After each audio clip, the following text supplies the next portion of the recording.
ito ay rated SPG. Striktong patnubay at gabay ng magulang ang kailangan. Maaaring may masiselang tema, lengguwahe, karahasan, sexual, horror o droga na hindi angkop sa mga bata.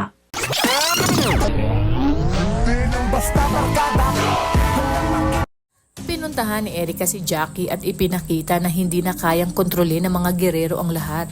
Inabot niya ang cellphone at dito nakita ni Jackie kung paano unti-unting lumalabas ang katotohanan.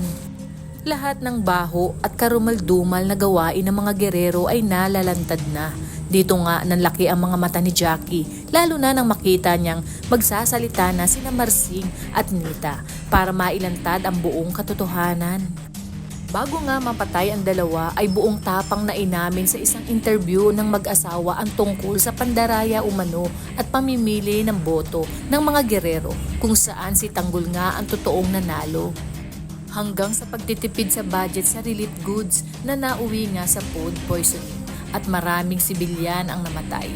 Nang mapanood ito ni Jackie ay para siyang nabuhusan ng malamig na tubig at di pa rin makapaniwala sa kanyang mga nakita. Agad niya itong ipinakita kay Miguelito at dito halos magliyab si Miguelito sa galit at hindi makapaniwalang naisahan sila ng mag-asawa bago nga nila ito maipapatay.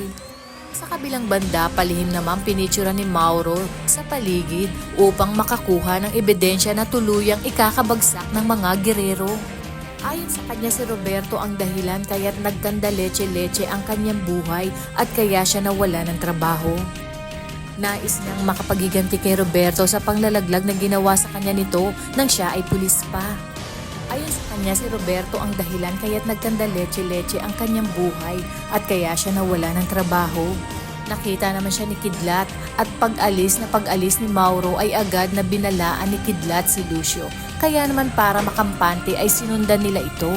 Dito na nga nila hindi inaasahang makita si Tanggol. Ibig sabihin si Mauro ay nagtratraidor kay Vice Mayor at kinakailangan nilang madala ang ulo nito pati na rin si Tanggol kay Roberto dahil paniguradong tiba-tiba sila at tuluyan nilang makukuha ang tiwala ni Roberto. Ngunit nagkamali sila at masyado nilang minaliit si Tanggol.